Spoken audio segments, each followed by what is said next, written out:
Hi team, Matt Thompson here, and in conjunction with Wolverson, I'm going to take you on a little tour of my garage gym today.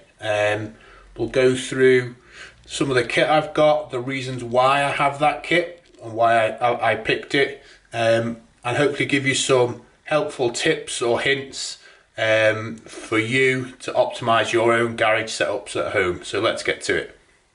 Hi guys, welcome to the gym. So it's a single bay garage that I've got, about 5 meters by 3 meters, so not big by any stretch, but you can certainly fit a lot of kit in here, and it is a really usable space. What I'm going to do next is take you through the kit that I've got and the reasons behind choosing it. So hopefully that can help you when you're kitting out your garage gyms. First, what we've got is the barbell section of the garage. And this is the vertical bar holders from Wolverson. It's got 5 sort of places to store a bar. I've just got like my belts on the side here, but as you can see, I've got 2 full-size Olympic bars, both from Wolverson. Obviously a men's 20 and a female 15. I've got the event bar, which is the men's width, it's a normal men's width, but it's 15 kilos and it's essentially a stubby bar, and it's fantastic for in a garage because obviously you can use it lengthways and widthways, which is brilliant. And then lastly, I've got a easy bar curl bar, because everyone wants to train the guns, don't they? So they're my 4 bars that I've got in the garage. Next we've got the plate stack. So I've got 260 kilos of plates here, which is probably a little bit excessive for a garage, if I'm being honest. But I do all my training in here, so I need a lot of weight at home. This is sitting on top of like a vertical wheel-mounted plate stand or plate rack, which is obviously really handy for moving around the garage if I need to. It isn't ideal for getting plates on and off, if I'm being honest, but generally you would build up in weight from the top down anyway, so by the time you get into the point where you're using the 25s, you've got all these plates out in the first place. So that's the plate stack. Next we've got the sandbag section in the garage. We've got a 50, a 70, and my most recent addition, which is the 40 from Wolverson. A set of parallettes, a weight vest, and a slam ball. And I know that the Wolverson sandbags are all made in the UK, they're British made, which is really cool. And I've chucked all 3 of these around, and they're absolutely bomb proof. You can go all day. And sandbags in the garage gym, as you can see, they can go right against the wall out the way, so you've got loads of floor play still. You can do everything with them. They're a very versatile piece of equipment, and would definitely be in my top 5 must-haves for a garage gym. So they're the sandbags. The slam ball, recently got that after seeing them use it at the games, if I'm being honest, and it's been brilliant in conditioning, just to change things up if I don't want to use a barbell or a dumbbell or a kettlebell. So that's been a fantastic addition to the gym as well. Okay, next we've got the dumbbell sets. I've got a set going from a set of 8s, a set of 10s, and then I go 15s, 22.5s, and 32.5s are my heaviest set of dumbbells, and I've got 2 of each. For me, it's all about a trade-off of what dumbbells do you need in your garage to be for your training to be effective, but also you know, space. At the end of the day, they do take up quite a bit of space, and I've got them, as you can see, pushed right up against the wall. Storage when it comes to a garage gym is key, I find.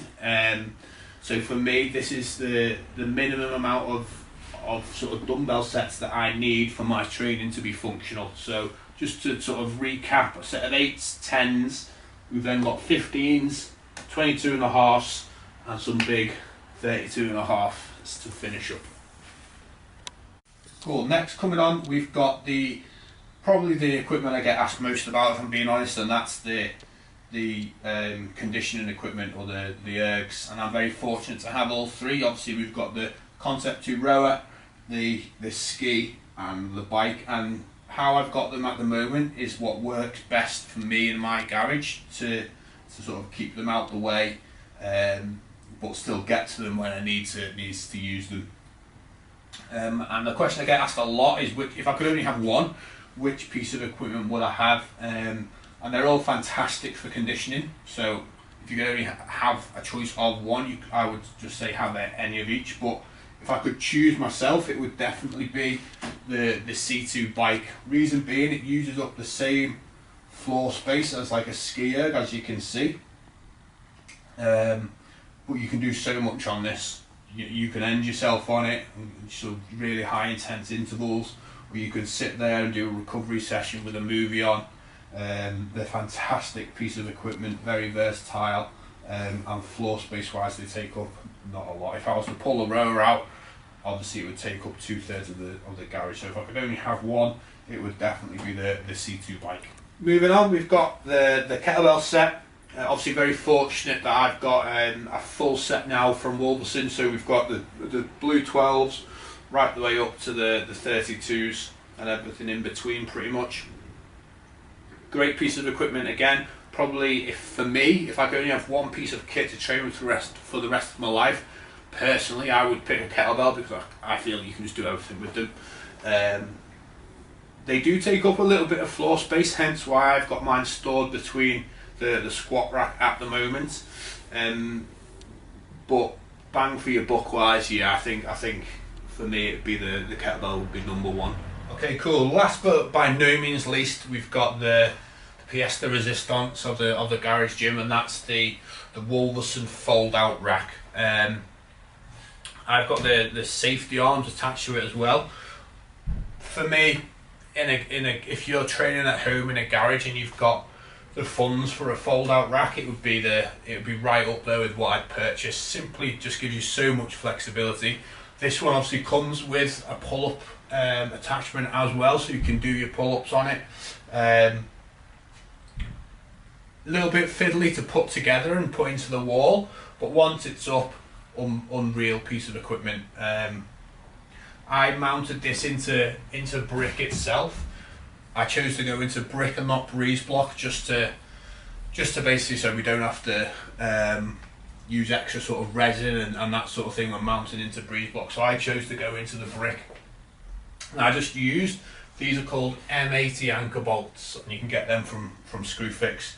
And I've had 250 kilos on this, and it's not budged even a millimeter. So great piece of equipment, really well made. I think this is the generation 1 squat rack from Wolverson. There is a generation 2 now, which is even better. But yeah, like number 1 up there for me for a garage gym is to have the ability to pull this out for you to do your strength work, your pull-ups and whatever else, but also be able to fold it in so it's completely out the way. Right guys, that's the little mini tour of my garage gym. I hope you enjoyed it. I think the overriding thing to say if you're setting up your own garage gym is you want to create as much floor space as you can. So storage of your equipment, try and push it against the walls, get it out the way, hang it on the wall as much as possible really, so leave you as much floor space for doing your workouts and your burpees and whatever else. If you have any questions, just drop it into the comments section below. Like and subscribe to this post and the channel, and I'll see you again soon.